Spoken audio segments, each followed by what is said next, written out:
Goal, nation's leading institute.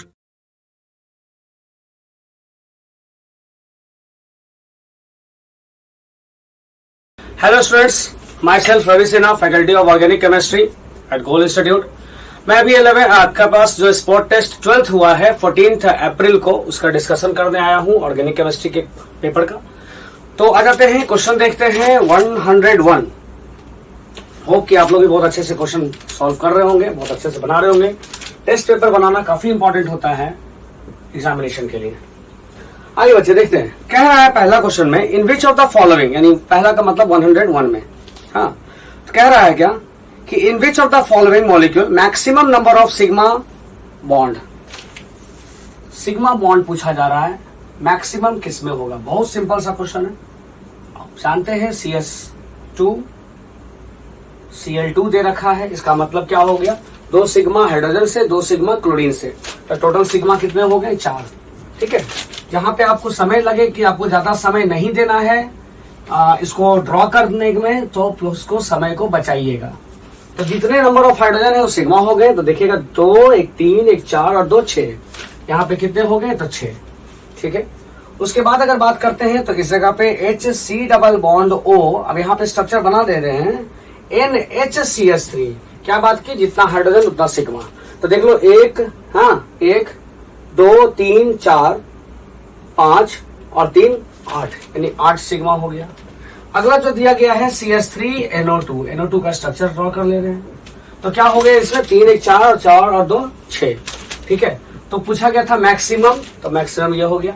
इसी जगह पे अगर सिग्मा और पाई पूछा जाता तो भी निकल जाता। बहुत सिंपल सा क्वेश्चन है, तो ऑप्शन नंबर 3 इसमें करेक्ट आंसर होगा। बहुत बेहद ही क्वेश्चन आसान था ये। ठीक है, चलिए नेक्स्ट हम लोग मूव करते हैं। तो यही तो होता है टेस्ट का पेपर या एग्जाम का पेपर। क्या होता है, कुछ क्वेश्चन सिंपल होंगे, कुछ क्वेश्चन एवरेज होंगे, कुछ क्वेश्चन अबव द एवरेज होंगे, कुछ थोड़ा डिफिकल्ट होंगे, 1-2 क्वेश्चन।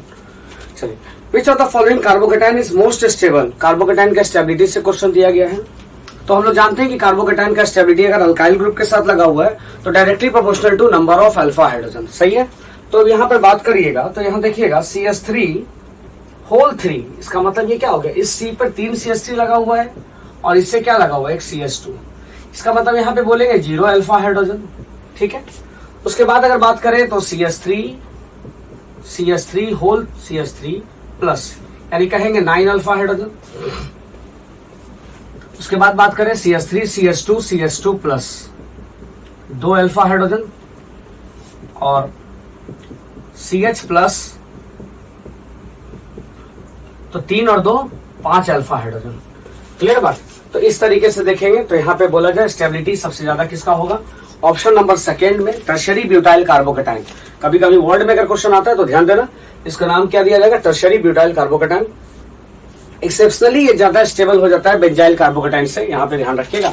अगर बेंजाइल कार्बोकेटाइन के साथ इसका कंपेरिजन करा जाता, बेंजाइल कार्बोकेटाइन समझ रहे हैं, बेंजीन पे CS2 प्लस, तो ये ज्यादा स्टेबल होता है due to the 9 alpha hydrogen. ये एक्सेप्शनली यहाँ पे। लेकिन बेटा अगर इसी जगह पे रेडिकल रहता, बेंजाइल रेडिकल रहता और टर्शरी ब्यूटाइल कार्बोकेटाइन न रहकर टर्शरी ब्यूटाइल रेडिकल रहता, तो उस कंडीशन में बोलते कि benzyl radical are more stable than tertiary butyl radical. ठीक है, चलिए तो इसमें क्या हो गया, 102 में करेक्ट आंसर बना अपना ऑप्शन नंबर 2। नेक्स्ट बात करते हैं कि स्टेटमेंट टाइप का क्वेश्चन है, और स्टेटमेंट टाइप का क्वेश्चन भाई हमेशा बोले हैं थोड़ा सा समय देना होता है, थोड़ा बढ़िया से समझना होगा, थोड़ा लापरवाही नहीं करेंगे पढ़ने में। क्वेश्चन को थोड़ा सा पढ़ा जाए, समय दिया जाए उसमें। ये नहीं कि लिए क्वेश्चन कुछ भी हुआ टिक मार, नहीं, पहले समझिए क्वेश्चन। कह रहा है कि boiling point of cis hex 2इन is greater than trans hex 2इन। क्या रीजन हुआ होगा, क्या सही है, बिल्कुल सही है रीजन, कि बॉइलिंग पॉइंट जो सिस का होगा वो ट्रांस से ज्यादा होगा। क्या रीजन होगा इसमें, यहाँ पे पोलैरिटी है, डाइपोल मोमेंट है, इसके कारण क्या होगा, फोर्स ऑफ अट्रैक्शन ज्यादा होगा, तो बॉइलिंग पॉइंट ज्यादा होगा।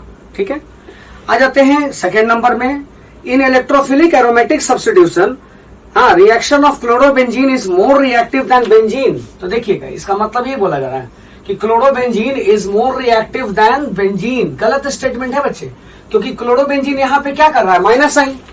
रिएक्टिविटी ऑफ हैलोजेंस के लिए क्या समझते हैं, माइनस साइन इंडक्टिव इफेक्ट।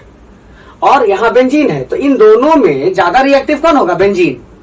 ठीक है, भले ही इलेक्ट्रोफाइल का ओरिएंटेशन करना हो, अगर कोई एक इलेक्ट्रोफाइल आ रहा है मान लो NO2+, तो ये कहां जाएगा, ये ऑर्थो पे या फिर पैरा पे जाएगा, ये बात को ध्यान रखना है। बट अगर बात करें हम लोग इलेक्ट्रोफाइल के रिएक्टिविटी को लेकर, तो हैलोजेंस का माइनस इंडक्टिव इफेक्ट ध्यान देना, ठीक है। इस कारण से बोलेंगे स्टेटमेंट हम लोग का इनकरेक्ट है, और क्वेश्चन बोला गया था कि नॉट करेक्ट, मतलब ये अगला बोला जा रहा है acidic behaviour of benzene is greater then normal hexane. सही है, बिल्कुल सही है, क्योंकि बेंजीन में आप देखेंगे sp2 हाइब्रिडाइजेशन है, और नॉर्मल हेक्सेन में देखेंगे क्या है, sp3 हाइब्रिडाइजेशन है। तो बेंजीन जो होगा वो क्या होगा, ज्यादा एसिडिक होगा।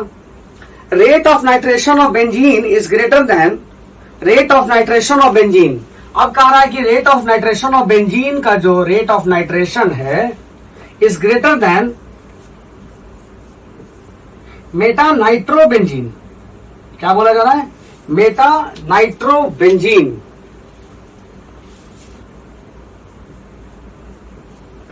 Rate of nitration of benzene is greater then Meta nitrobenzene. Simple इसको हम लोग बोल सकते हैं नाइट्रोबेंजीन, ठीक है बेटा, यहाँ पे नाइट्रोबेंजीन सिंपल बोलेंगे, मेटा नाइट्रोबेंजीन बोलने का कोई जरूरत नहीं है, क्योंकि कोई कुछ पहले से मॉलिक्यूल नहीं लगा हुआ है, ठीक है।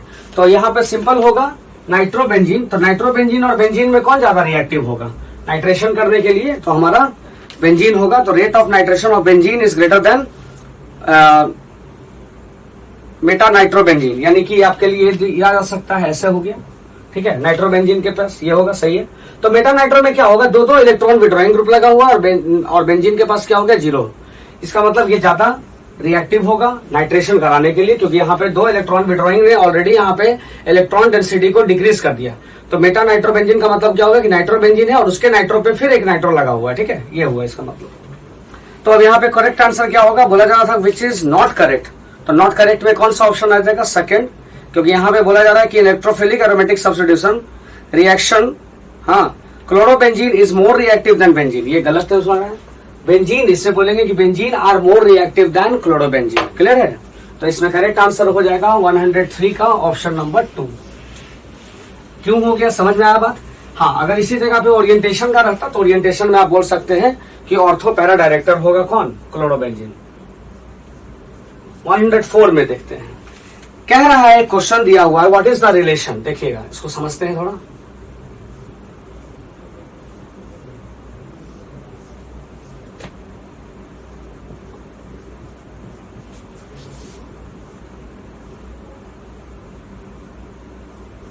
आपके पास ये दिया हुआ है Cl, और यहां पे बच्चे कंफ्यूज किए हैं डायस्टीरियोमर्स बोलने के लिए, जैसा कि बहुत लोग ऐसा किए होंगे। डायस्टीरियोमर्स इसका आपने पहला सोचा होगा, और पहला ऑप्शन भी आपको डायस्टीरियोमर्स दे रहा है कि पहला आपने सोचा होगा क्या कि नॉन मिरर इमेज है, डायस्टीरियोमर्स होगा। गलत हो जाएगा, क्योंकि देखो ये क्या हुआ, इसने अपना पोजीशन बदला, लेकिन ये कायरल कहाँ रहा, कायरल तो है नहीं, तो ऑप्टिकली एक्टिव तो होना चाहिए था ना, कायरल सब सेंटर होना चाहिए था। तो इसने क्या किया है, अपना पोजीशन को चेंज किया, यानी यहाँ पे बोलेंगे 1,2 डाइक्लोरो होगा और यहाँ पे बोलेंगे 1,1 डाइक्लोरो होगा, ठीक है।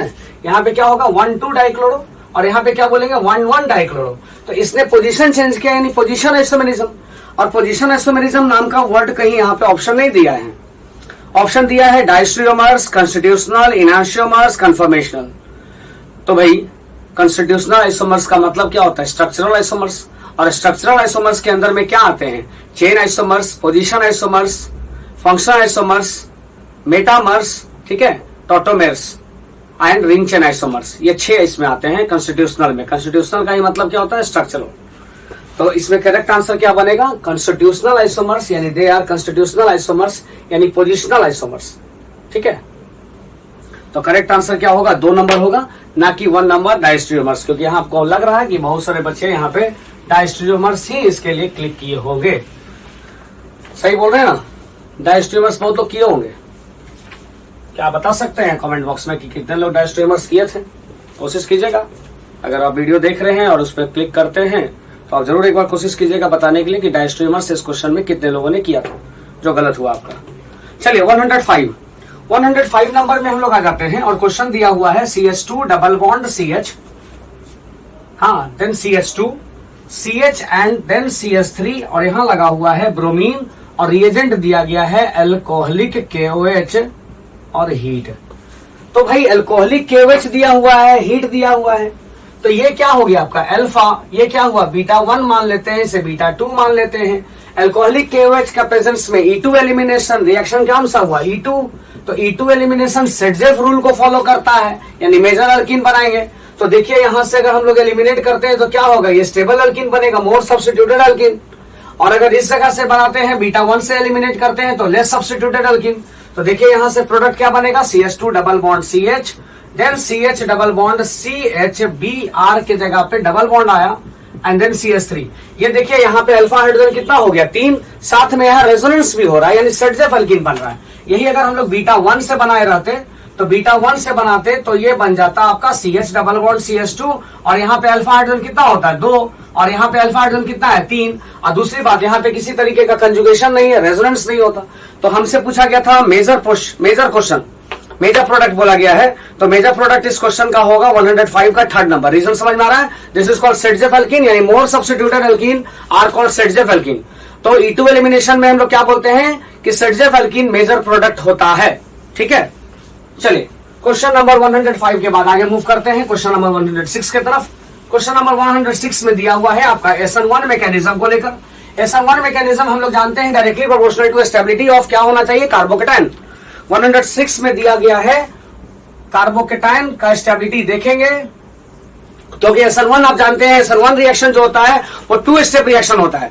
पहला स्टेप में क्या होता है, पहले स्टेप में कार्बोकेटाइन का फॉर्मेशन होगा एंड देन वहां पर आकर के जो न्यूक्लियोफाइल है वो अटैक करता है। पहले लिविंग ग्रुप हट जाता है, कार्बोकेटाइन बनता है, तो सेकंड स्टेप में वहां पे क्या करता है, आकर न्यूक्लियोफाइल अटैक करता है। ये बात हमने समझ में आया।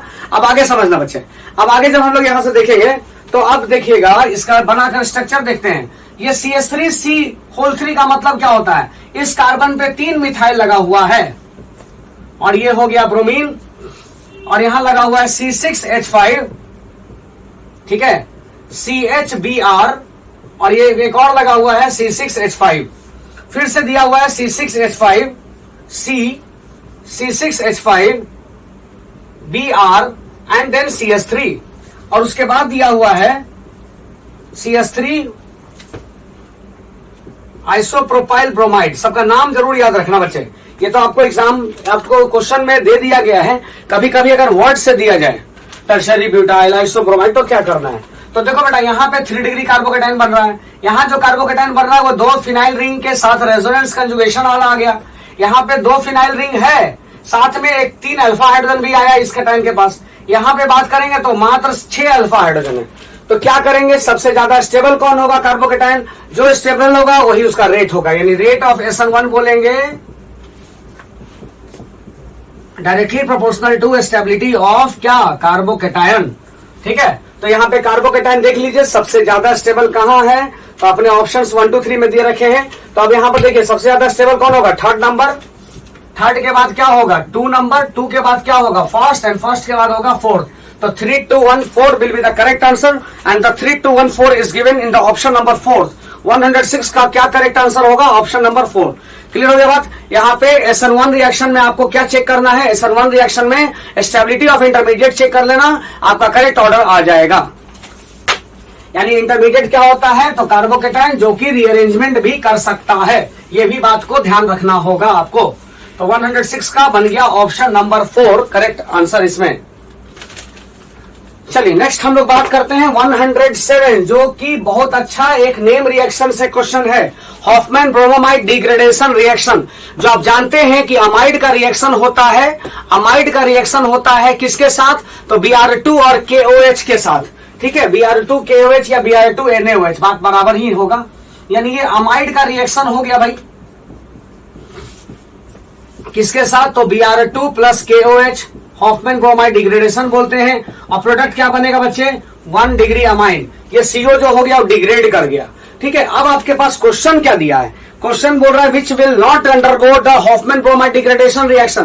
तो याद रखना यहाँ पे एक पॉइंट, जिस अमाइड के पास दो हाइड्रोजन ना हो, हाँ, जिस अमाइड के पास 2 हाइड्रोजन नहीं होगा वो अमाइड रिएक्शन नहीं देने जा रहा है।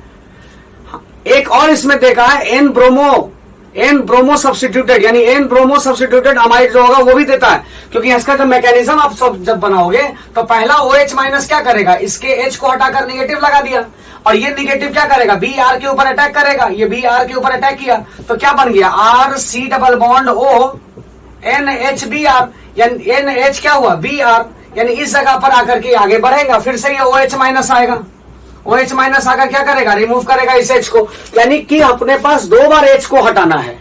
तो अब हमें ये चेक कर लेना है कि किस जगह पे ऐसा नहीं है। तो फर्स्ट में देखिएगा एन ब्रोमोमाइड, एन ब्रोमो यानी एन सब्स्टिट्यूटेड अमाइड आया हुआ है, सही है ये। सेकेंड नंबर में भी देखेंगे तो अमाइड है जिसके पास 2 हाइड्रोजन लगा हुआ है।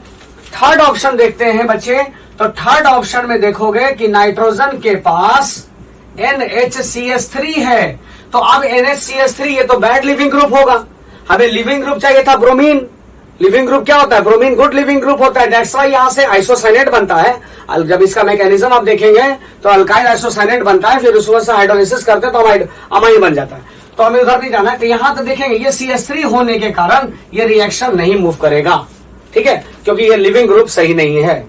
अब अगला ऑप्शन थे CS3CONS2 बिल्कुल देगा, यानी यहां पे आपके पास क्या याद रखना कि सर हॉफमैन क्रोमैटिक रिएक्शन में कम से कम 2 हाइड्रोजन होना चाहिए, या अगर 2 हाइड्रोजन नहीं है तो इसके साथ क्या होना चाहिए, 1 हाइड्रोजन और 1 ब्रोमीन रहना चाहिए, तब जाकर ये अपना रिएक्शन देगा, ठीक है। अगर एक और यहां पे याद रखना N double bond C double bond O, या इसका इंटरमीडिएट बनता है, ठीक है, अल्काइल आइसोसाइनेट बोलते हैं इसे। अल्काइल क्या बोलते हैं, अल्काइल आइसोसाइनेट, ध्यान रखेंगे इस बात को। तो करेक्ट आंसर क्या बनेगा बच्चे, option number third, because due to the absence of hydrogen. Next हम लोग मूव करते हैं आफ्टर 107 के बाद हम लोग मूव करते हैं 108। ये आपके पॉलीमर चैप्टर से दिया गया है। हाँ, बहुत सिंपल सा रिएक्शन कह रहा है कि फेनॉल का रिएक्शन अगर हम लोग कराते हैं फॉर्मल्डिहाइड से HCHO से, तो ये क्या बनेगा, ये बन जाता है बेकेलाइट। पहले आप देखे होंगे इस तरीके का CH2OH बनता है, हाँ OH CH2OH एंड देन फिर CH2OH इस तरीके का बनता है। इसके बाद फिर से जब हीट करते हैं फॉर्मल्डिहाइड के साथ तो ये जाकर क्या बनते जाता है, तो बेकेलाइट बनता है। तो इसके लिए क्या हम लोग यूज करेंगे, बेकेलाइट, ठीक है। तो इसमें करेक्ट आंसर क्या हो जाएगा, बेकेलाइट हो जाएगा। चलिए 112 आते हैं, थोड़ा कॉन्सेप्चुअल क्वेश्चन है, ठीक है, और यहाँ पे देखने में लगता है एक जैसा गलत हो जाता है आंसर, तो थोड़ा समझिएगा। क्वेश्चन नंबर 112 में कह रहा है कि which has the dipole moment, dipole moment किसके पास है, और यहां पे बोला जा रहा है डाइपोल मोमेंट किसके पास है, उसके बाद बोला जा रहा है पैरा डाइमिथॉक्सी बेंजीन, यानी ये हो गया OCS3, इस बात पे ध्यान देना है। सेम कंडीशन होता है बच्चे OH के लिए भी, यानी क्यूनोल के लिए भी, ठीक है। तो ये क्लोरोबेंजीन या ब्रोमो बेंजीन के जैसा नहीं है कि डाइपोल मोमेंट इसका हम लोग 0 बोल देंगे। यहां पे क्या होता है, 2 फॉर्म होता है। एक फॉर्म होगा आपका ऐसा OCS3, इसको क्या बोलेंगे, इसको बोलेंगे सिस फॉर्म, ठीक है।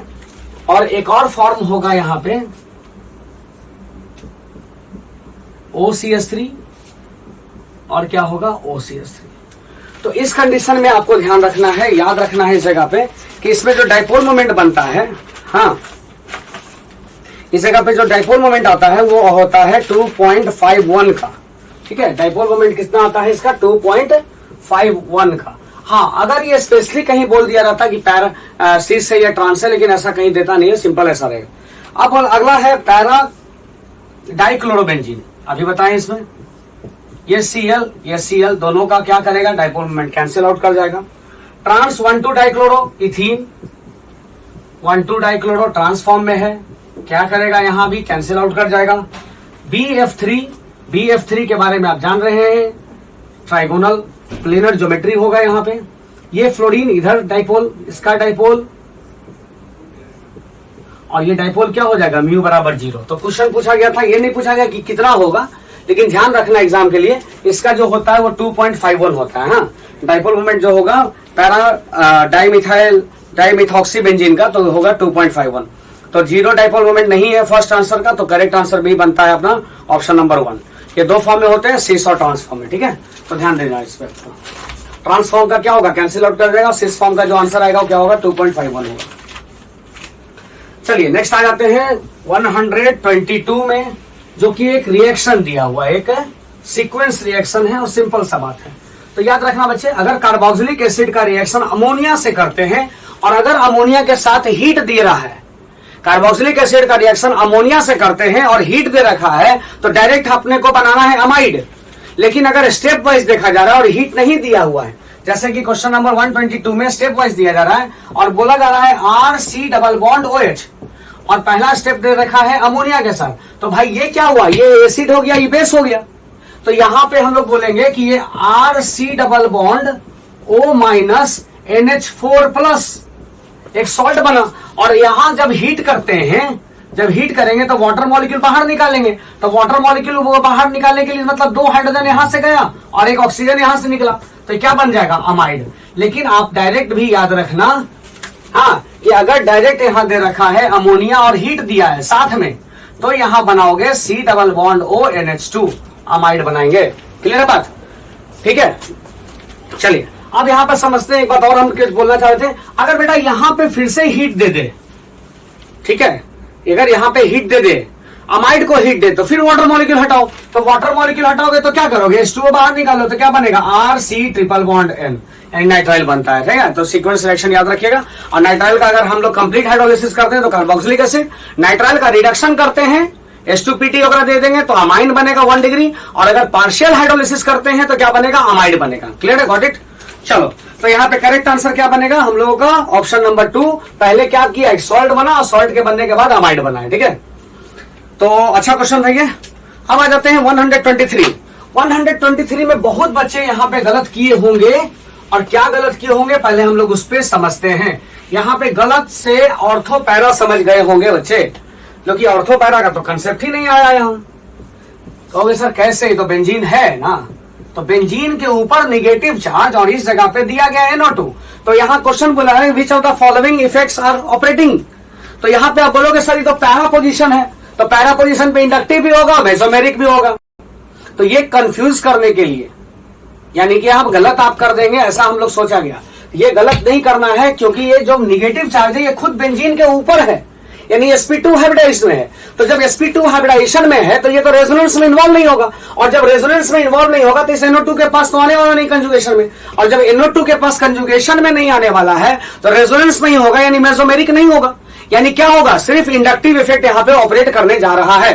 क्लियर बात। तो हम लोग क्या बोलेंगे, only inductive effect, only inductive effect. लेकिन अगर यही क्वेश्चन ऐसा रहता, यहां CH2 माइनस रहता और इस जगह पे NO2 रहता, तो हम लोग बोलते कि inductive as well as mesomeric. इसका रीजन क्या हुआ, क्योंकि ये निगेटिव चार्ज कंजुगेशन में है, रेजोनेंस करेगा, और ये निगेटिव NO2 के कंजुगेटेड कार्बन के पास पहुंच गया। तो अब ये यार -I भी होगा और -M भी होगा, जिसमें -M डोमिनेंट होता है, ये बात की बात है। यानी हम लोग को यहाँ बात वो नहीं करना था, बात करना था क्या कि यहाँ पे कौन सा इफेक्ट होगा। तो ऐसा क्वेश्चन में मेसोमेरिक भी होगा, इंडक्टिव भी होगा। लेकिन इस क्वेश्चन में जो अभी दे रखा है 123 में, इसे बोलेंगे option number 1, only inductive effect. समझ में आया बात, क्या बोलेंगे, ओनली इंडक्टिव इफेक्ट। हाँ, नेक्स्ट चलते हैं, मूव करते हैं अगले क्वेश्चन की तरफ। 130 इस क्वेश्चन में पूछा जा रहा है बॉइलिंग पॉइंट। तो बॉइलिंग पॉइंट के बारे में पहले भी बात हम लोग कर चुके हैं। बॉइलिंग पॉइंट में क्या होता है, directly proportional to number of carbon atom, और अगर कार्बन एटम क्या है, सेम है, कार्बन एटम का नंबर कांस्टेंट है, सेम है, तो इनवर्सली प्रोपोर्शनल टू ब्रांचिंग। ये हम लोग पिछले क्लासेस में एक क्वेश्चन भी अलग से दिए थे, पिछले डिस्कशन में 11 नंबर डिस्कशन में। तो यहां बोला जा रहा है बेटा 1 क्लोरोप्रोपेन, ठीक है। उसके बाद बोला जा रहा है आइसोप्रोपाइल। आइसोप्रोपाइल देखो वर्ड में आया ना क्वेश्चन, क्या बोलता हूं, इसलिए क्वेश्चन पे ध्यान देना है, वर्ड्स को जरूर समझो। आइसो क्या होता है, नियो क्या होता है, टर्शरी क्या होता है, ठीक है, सेकेंडरी क्या होता है, इस सब बात को ध्यान रखना। यहां बोल दिया जाएगा 1 क्लोरो के बदले बोल दिया जाता नॉर्मल प्रोपाइल क्लोराइड, यहाँ आइसोप्रोपाइल क्लोराइड हो गया। उसके बाद आ गया 1 क्लोरोब्यूटेन। 1 क्लोरोब्यूटेन का मतलब हो गया CH3 CH2 CH2, ये ठीक है। तो अब इन तीनों में देख लो कि कार्बन का नंबर कहां पे ज्यादा है। तो कार्बन का नंबर जो ज्यादा देख रहे हो वो किस में बनेगा, थर्ड में। ठीक है, कार्बन का नंबर किस में ज्यादा होगा, थर्ड में। तो बॉइलिंग पॉइंट भी ज्यादा किसका हो गया, थर्ड का। अब इस दोनों में कार्बन का नंबर क्या है, कांस्टेंट है, सेम है।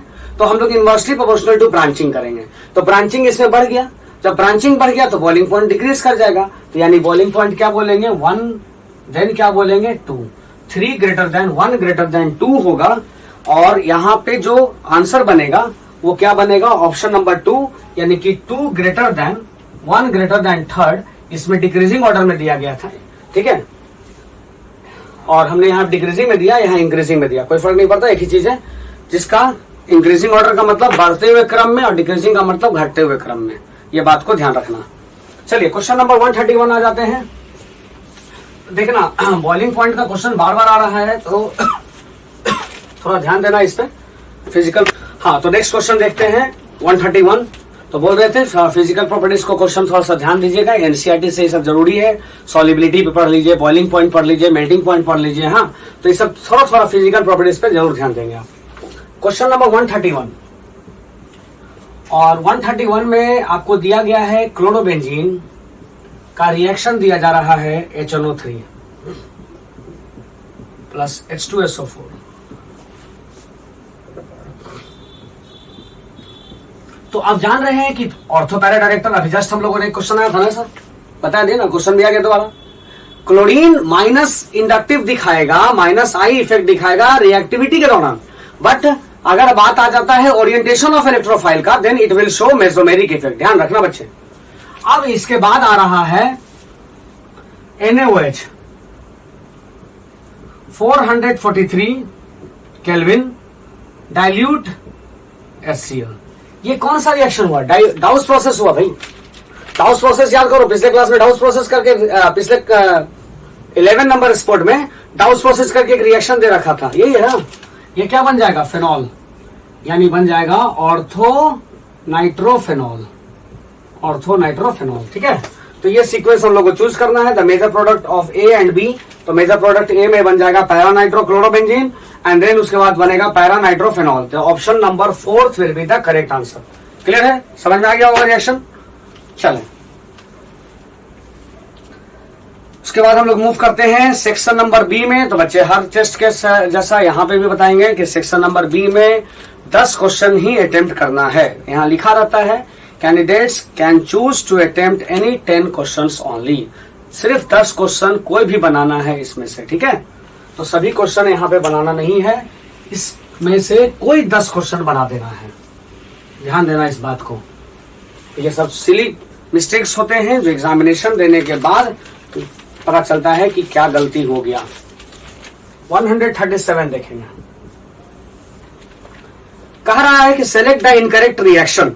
तो भाई पहला है अल्काइन के साथ sodium liquid ammonia trans alkene बनाएगा, बिल्कुल सही है। बर्च रिएजेंट है, बर्च रिएजेंट क्या करता है, तो बर्च रिएजेंट क्या करता है, अल्काइन को ट्रांस अल्कीन में कन्वर्ट करता है। उसके बाद दे रखा है H2PD कार्बन, यानी कि लिंडलर्स कैटलिस्ट, ये सिस अल्कीन बनाता है। ठीक, उसके बाद दिया गया है अल्कोहल, इथेनॉल के साथ दिया गया है कौन, H2SO4 एंड हीट। और हीट में देखना बेटे, हीट में यहाँ पे 443 केल्विन दिया हुआ है, और यहां अगर यही 413 केल्विन रहता, 413, दोबारा मैं रिपीट कर रहा हूं, 413 केल्विन रहता, ठीक है, तो ये क्या बनता, इथॉक्सी इथेन बन जाता। इसी को डिग्री सेल्सियस में बोलता तो 170 डिग्री सेल्सियस तो अल्कोहल अल्कीन बन जाएगा अल्कोहल से, और 140 डिग्री सेल्सियस बोलता तो ये अल्कीन ना बनकर क्या बनता, ये ईथर बन जाता। क्लियर है। अब देखो बच्चे, उसके बाद दिया है अल्काइन बनाने के लिए, कह रहा है कि एक अल्कीन दिया हुआ है CH2 डबल बॉन्ड CH2, और इस जगह पे दे रखा है H2SO4 कोल्ड। इसका मतलब क्या हुआ, डाइल्यूट हुआ। हाँ, H2SO4 क्या हुआ, कोल्ड, डाइल्यूट हुआ। तो इस जगह पे अल्कोहल बनता है, जिसे कि हम लोग बोलते हैं acidic hydrolysis of alkyne give the formation of corresponding alcohol. समझे बात को। यहाँ पे मार्कोनिकॉफ रूल आता है, कार्बोकेटाइन बनता है, रीअरेंजमेंट होता है एंड सो ऑन। तो इसमें करेक्ट इनकरेक्ट पूछा गया था, तो incorrect will be option number 4, क्योंकि यहाँ पे अल्कीन से बना दिया गया है अल्काइन, विच इज रॉन्ग। ठीक है, तो ऑप्शन 4 जो होगा करेक्ट होगा। चलिए 138 आ जाता है, एक सीक्वेंस रिएक्शन आ रहा है, बहुत अच्छा रिएक्शन है 138।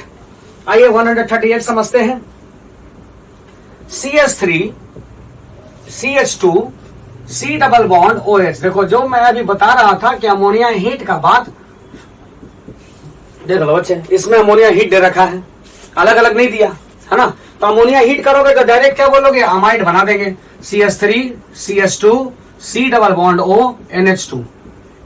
अब यही रिएक्शन दिया जा रहा है NaOBr, यानी इसका मतलब क्या हुआ, NaOBr हीट, या इसी को बोलते हैं NaOH प्लस Br2। इसका रिएक्शन का नाम क्या होगा, हॉफमैन ब्रोमाइड डिग्रेडेशन रिएक्शन।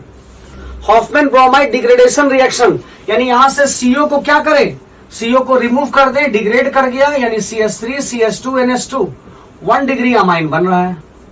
और अमाइन कैसा बन रहा है, तो 1 डिग्री एलिफेटिक अमाइन बन रहा है। नेक्स्ट क्या है, उसके बाद दिया गया है NaNO2 HCl, हाँ वाटर। क्या करेंगे यहाँ पे बनाएंगे पहले हम लोग डाइजोटाइजेशन करेंगे और बन जाएगा Cl माइनस। ये अनस्टेबल है, तो अनस्टेबल है यानी वाटर मॉलिक्यूल H3O+ या वाटर मॉलिक्यूल का काम क्या होगा, इसको हाइड्रोलाइज करेगा और ये बना देगा अल्कोहल। यानी हम लोगों का जो फाइनल आंसर पूछा गया है C नंबर, वो क्या है, वो दिया गया है C नंबर में आपको इथाइल अल्कोहल बनेगा, यानी ऑप्शन नंबर 3। क्लियर है, देख लीजिएगा पहला रिएक्शन क्या हुआ, अमोनिया हीट के साथ अमाइड बना, अमाइड को हम लोगों ने हॉफमैन ब्रोमाइड, रिएक्शन का नाम क्या होगा, हॉफमैन ब्रोमामाइड डिग्रेडेशन रिएक्शन बनने जा रहा है, HBD रिएक्शन। अब यहाँ पे कुछ बच्चे ना कंफ्यूज कर जाते हैं और इसको बना देते हैं हेल्वोलाइट जेलेंस्की रिएक्शन। वहां पे ब्रोमीन देखते हैं कि सर ब्रोमीन दिया हुआ है और अल्फा पे जाके ब्रोमीन लगा देंगे, इससे उसके लिए नहीं होता है, वो होता है कार्बोक्सिलिक एसिड के लिए, ठीक है, वो भी रेड फास्फोरस एंड ब्रोमीन होना चाहिए। तो रिएक्शन को थोड़ा सा ध्यान रखना, रिएक्शन को किसी और का रिएक्शन किसी और में मत लगा देना, ठीक है। तो ये हॉफमैन ब्रोमाइड डिग्रेडेशन रिएक्शन था। डिग्रेडेशन का मतलब ही है कार्बन का नंबर को कम कर देता है, ठीक है, 1 डिग्री अमाइन बनेगा। एलिफेटिक अमाइन जो होता है डाइजोटाइजेशन करके क्या बन गया, अल्कोहल बन गया। क्वेश्चन नंबर 138 हो गया। 138 के बाद आ जाते हैं क्वेश्चन नंबर 141। सारा का सारा नेम रिएक्शन दिया हुआ है, नेम रिएक्शन को मैच द फॉलोइंग करवाया गया है। ऐसा ही क्वेश्चन हम लोग पिछले 1 से 2 साल पहले के भी पेपर में, एग्जाम में, नीट के पेपर में देखे हैं ऐसा क्वेश्चन। पहला दे रखा है RX प्लस NaI, तो कौन सा रिएक्शन होगा, ये फिनक्लेस्टीन होगा। और इसी जगह पर अगर RX प्लस कोई फ्लोरीन रहता, जैसे AgF होता, हाँ, या Hg2F2 होता, तो उस रिएक्शन को क्या बोलते, स्वॉट रिएक्शन बोलते। कुछ बच्चे यहाँ पे ध्यान देता, हाँ, स्वॉट रिएक्शन फिनक्लेस्टीन रिएक्शन, ठीक है। तो जो P होगा बेटा, P के लिए क्या बोलोगे, P के लिए बोलोगे 3rd नंबर। उसके बाद P के बाद क्या है, Q है, टोलिन है, टोलिन को बोला जा रहा है CrO2Cl2, ये क्या बनाएगा, अल्डिहाइड बनेगा। और क्या रिएक्शन का नाम होगा, इटार्ड रिएक्शन। इटार्ड रिएक्शन के लिए क्या बनेगा, चार्न। फिर R है, R में क्या बोलेंगे, RCN, इमीन हो गया, इमीन बनता है यानी स्टेनलेस क्लोराइड अल्डिहाइड का रिएक्शन है, यानी इसमें बनेगा 1 नंबर। उसके बाद CO है, CO के बाद क्या बोल रहे हैं, CO के बाद बोल रहे हैं क्लेमेंसन, यानी 2 नंबर, ठीक है। तो ये क्या होगा, 3 4 1 2 इस तरीके से, ठीक है। इसको हम लोग को लिखना होगा, इसे S लिखो। अब ऑप्शन चेक कर लीजिए कि P का 3, Q का 4, 1 एंड 2, तो ऑप्शन नंबर क्या हो गया, 4th इसका करेक्ट हुआ। 141 का क्या हुआ, ऑप्शन नंबर 4th जो हुआ वो करेक्ट हुआ। क्लियर है बात।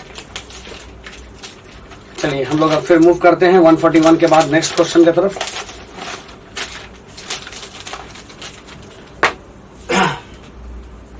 देखो 141 के बाद है 142 हमें दिया हुआ है। 142 में बोला जा रहा है एनिलीन है, और एनिलीन के साथ दिया गया है NaNO2 प्लस H2SO4 और HNO3 प्लस H2SO4 288 केल्विन, ठीक है। और पूछा गया मेजर प्रोडक्ट, तो मेजर प्रोडक्ट तो इसमें बनेगा आपका पैरा। क्यों, क्योंकि यहां पे बनता है 51%। हालांकि कुछ इस रिएक्शन में पॉइंट्स आते हैं जो 11 नंबर स्पोर्ट में दिया हुआ था कि मेटा पे भी कुछ क्वेश्चन बन जाता है। इसमें मेटा पे भी कुछ प्रोडक्ट बनता है, मेटा नाइट्रो एनिलीन भी बनता है। क्वेश्चन पूछा था क्यों बनता है, तो due to the formation of anilinium ion. ये हम लोगों ने बात किया है 11 स्पोर्ट नंबर के टेस्ट के डिस्कशन में, वहां भी ध्यान देना है, ठीक है। इसमें ये 51% बनता है तो मेजर होगा। नाइट्रो जो बनता है मेटा पे वो बनता है 47% और ऑर्थो पे बनता है 2%, ठीक है। ये बात को ध्यान रखिएगा। चलिए, ये 51% बन गया। इसी जगह पे अगर हम लोग मेटा पे बात करते हैं, ये अगर मेटा पे NO2 आता है तो ये बनेगा 47%, और अगर यहां पे आता है NH2 और यहां NO2 आता है तो आता है 2%, ठीक है। चलिए क्वेश्चन नंबर 150 में देखते हैं हम लोग। कह रहा है which of the following species is not considered as a synthetic rubber. Synthetic rubber का मतलब हो गया are considered as synthetic rubber, जिसे कि मैन मेड या जिसे बनाया जा रहा है, जो नेचुरल नहीं है। जैसे नेचुरल रबर होता है, ठीक है। नेचुरल रबर जैसे कि आप जानते हैं आइसोप्रीन वगैरह। हाँ, तो यहाँ पे क्वेश्चन पूछा जा रहा है कि जो नेचुरली नहीं है are considered as a synthetic, तो नियोप्रीन होगा, ठीक। उसके बाद बुना एस, बुना एन, यानी करेक्ट आंसर क्या होगा, ऑल ऑफ दिस। बुना एस का मोनोमर क्या होता है, तो याद होगा ब्यूटा 1,3 डाइन एंड स्टाइरीन। बुना एन का क्या होगा, तो ब्यूटा 1,3 डाइन और एक्राइलोनाइट्राइल। तो बुना एस और बुना एन में क्या अंतर है, एक में बनता है स्टाइरीन और एक में रहता है एक्राइलोनाइट्राइल, ठीक है। तो ये था आपका 150 नंबर, और ये साथ में हम लोग क्या करते हैं, कंप्लीट हो रहा है डिस्कशन स्पोर्ट 12 के ऑर्गेनिक पेपर का, ठीक है। होप कि आप लोग इसको अच्छे से समझ रहे हैं। कोशिश हम लोग का है कि आपको अच्छे से अच्छा हम लोग डिलीवर करें, और ताकि आपके एग्जामिनेशन में आपको ये बेनिफिट हो, बेनिफिशियल आपके लिए। तो फिर हम लोग मिलते हैं अगले टेस्ट के पेपर में, और आप लोग इसी तरीके से टेस्ट देते रहें। All the best for the next test and finally for the NEET examination, ठीक है। Thank you.